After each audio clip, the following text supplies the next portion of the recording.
Bonjour à tous et à toutes, aujourd'hui je vous retrouve dans un point lecture pour vous présenter mes 5 premières lectures pour le mois de janvier. Je suis désolée, ce point lecture est un petit peu tardif, mais mon mois de janvier, au niveau des lectures, c'est un peu beaucoup d'un coup, puis après plus rien, puis après d'un coup, enfin bref. Du coup, aujourd'hui je vais vous présenter donc mes 5 premières lectures. Tout d'abord, je vous parlerai de Nous irons tous au paradis de Fanny Flagg. Puis je vous parlerai de Loin de Berkeley Hall de Coralie Kong Pascoe. Ensuite, je vous parlerai de Never Never, la saison 3 de Colleen Hoover et Taryn Fisher. Puis de La Porte du Ciel de Dominique Fortier. Et enfin, pour terminer, je vous parlerai du dernier prix Goncourt, à savoir Chanson douce de Leila Slimani. Je vais donc démarrer tout de suite avec Nous irons tous au paradis. C'est un livre que j'avais reçu en service presse numérique de la part du site NetGalley et de l'éditeur Le Cherche Midi. La couverture ressemble à ça, j'espère que vous n'aurez pas de reflet. Donc je l'ai lu sur ma liseuse. J'avais très envie de le lire parce que j'entends beaucoup de bien de Fanny Flagg, qui est une auteure américaine. Elle est réputée pour ses histoires agréables à lire et pour ses personnages très attachants. J'ai déjà d'autres livres d'elle dans ma pile à lire, mais je ne les ai pas encore lus. Et donc, en fait, dans Nous irons tous au paradis, on va retrouver notre personnage principal, qui est une vieille femme d'une 80 et quelques années, qui s'appelle Elinor. Elle vit depuis très longtemps dans sa petite ville, dans laquelle elle est plutôt très appréciée, et du coup, on va découvrir un peu comment toute une partie de la ville va graviter autour d'Elinor, à savoir sa nièce Norma, mais aussi beaucoup d'autres personnes, puisqu'Elinor en fait va tomber de son échelle alors qu'elle veut cueillir des cerises, je crois, et elle va se faire attaquer par des guêpes. Du coup, elle va être transportée à l'hôpital. À l'hôpital, ils vont la déclarer morte, mais Elinor n'a pas dit son dernier mot, et en fait, il se pourrait bien qu'elle ne soit pas complètement morte. C'est un livre que j'ai trouvé très sympa à lire, j'ai trouvé le personnage d'Elinor absolument génial. Par contre, c'est vrai que c'est un livre qui traite un peu de tout ce qui est la vie après la mort, le paradis, etc. Et c'est des thèmes qui sont un peu bon, qui sont un peu tendancieux, sur lesquels il y a très souvent des désaccords. Donc voilà, pour ma part, ça n'a pas été une lecture coup de cœur, comme c'est le cas avec beaucoup de Fanny Flagg pour beaucoup de personnes, mais en tout cas, ça a été une très bonne lecture et surtout, ça m'a donné très envie de découvrir d'autres romans de cet auteur et je suis très contente de ça. Donc voilà, ça a été plutôt une bonne lecture. Je lui ai mis un 3,5 sur 5. Ensuite, j'ai donc lu Loin de Berkeley Hall de Coralie Kong Pascoe. Donc à nouveau, je l'ai lu sur ma liseuse puisque c'était à nouveau un service presse que j'avais reçu de la part de NetGalley et de Librinova. Loin de Berkeley Hall, ça se passe en 1911 en Angleterre. On suit une jeune femme qui s'appelle Lady Catherine Davenport, qui est donc dans une bonne famille, et donc toute sa bonne famille veut qu'elle se marie, ça paraît logique.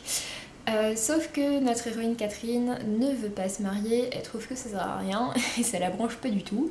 Donc voilà, on va voir comment est-ce que sa famille n'est pas tout à fait d'accord avec elle. Et finalement, Catherine va tomber sur des écrits de sa femme de chambre Lydia, qui fait des sortes de critiques satiriques de la société.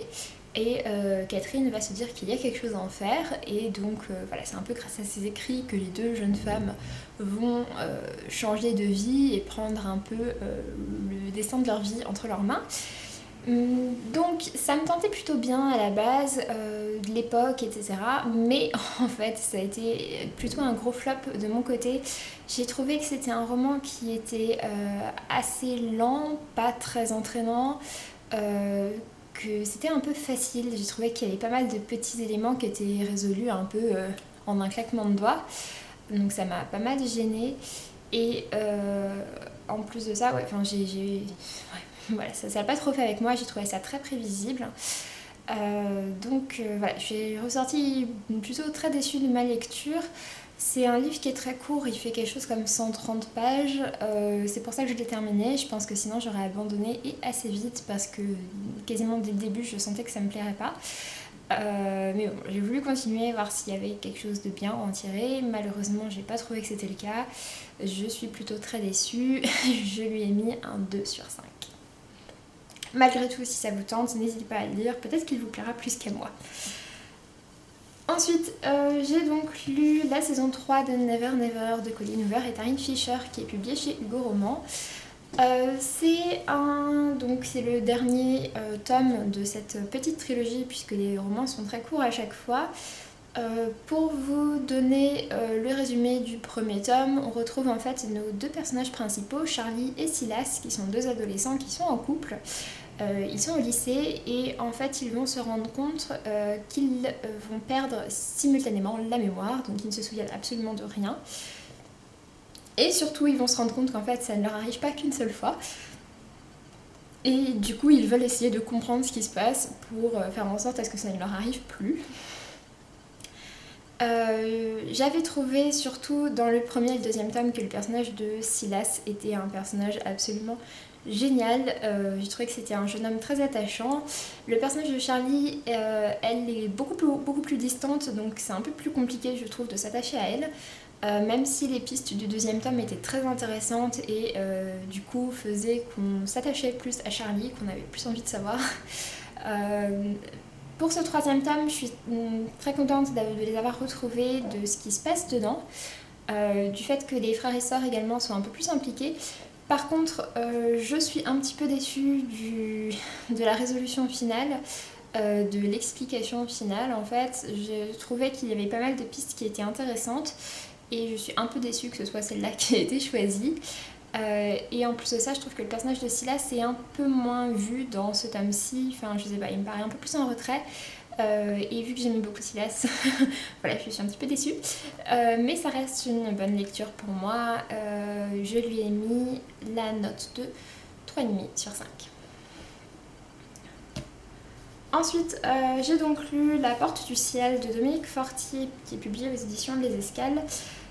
C'est un roman que j'ai reçu de la part du site internet Babelio et de la part de la maison d'édition Les Escales. Je devais rencontrer l'auteur mais finalement elle n'a pas pu prendre son avion depuis le Québec puisque donc c'est une auteure québécoise. Le livre a été traduit en quelque sorte, donc il n'y a pas d'expression québécoise à l'intérieur. L'éditrice nous a dit qu'en fait il n'y en avait pas vraiment, c'était plus des tournures de phrases qui nous auraient semblé un peu bizarres. Donc ça me gêne pas trop de ce côté-là. C'est un roman historique dans lequel on va suivre deux jeunes femmes qu'on découvre petites filles. L'une s'appelle Éléonore, elle est blanche, et l'autre s'appelle Ève et elle est métisse. Le père d'Éléonore en fait va acheter Ève qui était esclave et il va en faire une sorte de dame de compagnie pour Éléonore. Même si le statut d'Ève est plutôt très bizarre et assez indéterminé. En fait, elle n'est ni complètement esclave ni libre, c'est une sorte d'intermédiaire entre les deux. En tout cas, il va y avoir une sorte d'amitié qui va se nouer quand même entre les deux filles et on va les suivre après, en sachant qu'Éléonore va se marier plus tard, etc. Et à ce moment-là va arriver la guerre de sécession. Et donc pas mal d'événements qui vont se passer ensuite. Cette lecture m'a un petit peu mitigée. En fait, j'ai trouvé le début très entraînant. J'ai beaucoup aimé l'écriture, la poésie, j'ai plutôt bien aimé les personnages.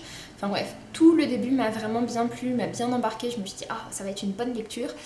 Et puis j'ai trouvé qu'après, l'engouement était un petit peu retombé. J'ai trouvé que la fin se faisait un peu de manière abrupte, que ça manquait parfois un petit peu de développement. Et ouais, je regrette un peu la fin et certains passages qui étaient un peu déroutants. Mais bon, ça reste plutôt une bonne lecture.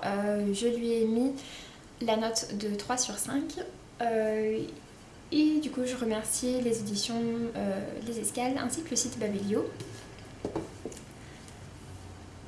Et enfin, donc pour terminer, je me suis donc décidée à lire le dernier prix Goncourt, à savoir Chanson douce de Leila Slimani, qui a également remporté, il me semble, le prix des lecteurs Gallimard récemment. Donc voilà, bref, c'est un livre qui me tentait, je me suis décidée à franchir le pas avec le numérique. En fait, c'est un roman dans lequel on va suivre un jeune couple parisien Myriam, la maman, a arrêté de travailler depuis qu'elle a ses enfants qui sont plutôt en bas âge, mais elle commence à s'ennuyer ferme. Et du coup, avec son mari, ils vont décider d'embaucher une nounou pour qu'elle puisse reprendre son travail. La nounou qu'ils vont embaucher s'appelle Louise, c'est une femme d'une quarantaine d'années je crois, qui a l'air absolument parfaite sous tous les rapports, à savoir que pour eux c'était l'évidence qu'il fallait que ce soit elle qui s'occupe de leurs enfants. Ils la trouvent géniale, elle s'entend très bien avec les enfants, elle fait même leur ménage, etc. Enfin bref, ils sont absolument ravis. Sauf qu'en fait la scène d'ouverture nous montre que cette Louise est loin d'être parfaite, puisqu'il va y avoir un événement assez désastreux qui va se produire. Et du coup, voilà, après on va suivre donc dans le passé tout ce qui pu se passer entre Louise et cette famille. Et on découvre que Louise est un personnage quand même très bancal, qui n'a pas toujours des bonnes intentions et qui est un personnage très bizarre. C'est dans une ambiance qui est très bien faite, qui est assez malaisante et en même temps ça décrit vraiment un aspect de la société actuelle. Enfin en tout cas pour ma part j'ai vraiment trouvé que ça a été une excellente lecture. Ça reste très très accessible à lire, c'est un roman qui est plutôt court en plus de ça, il fait quelque chose comme 280 pages. Pour ma part je l'ai lu très vite parce qu'en plus j'ai trouvé ça très entraînant, très addictif. Donc bref, je suis vraiment ravie de ma lecture, j'ai trouvé que c'était absolument génial et je trouve ça très bien parce que ça change un peu de l'image qu'on a, enfin que j'ai en tout cas moi, des prix Goncourt qui sont des livres un peu pompeux, etc. Par exemple, je sais que le dernier, La boussole de Mathias Sénard, me tentait pas du tout, mais en tout cas celui-ci j'ai trouvé ça très bien, c'est très moderne, c'est très bien écrit. Vraiment, je suis ravie de ma lecture et je ne peux que vous la recommander. Pour ma part, je lui ai mis la note de 4,5 sur 5. Sur ce, j'en ai donc fini avec cette vidéo, je vous laisse là et je vous dis donc à très bientôt et puis d'ici là, faites de belles lectures. Salut!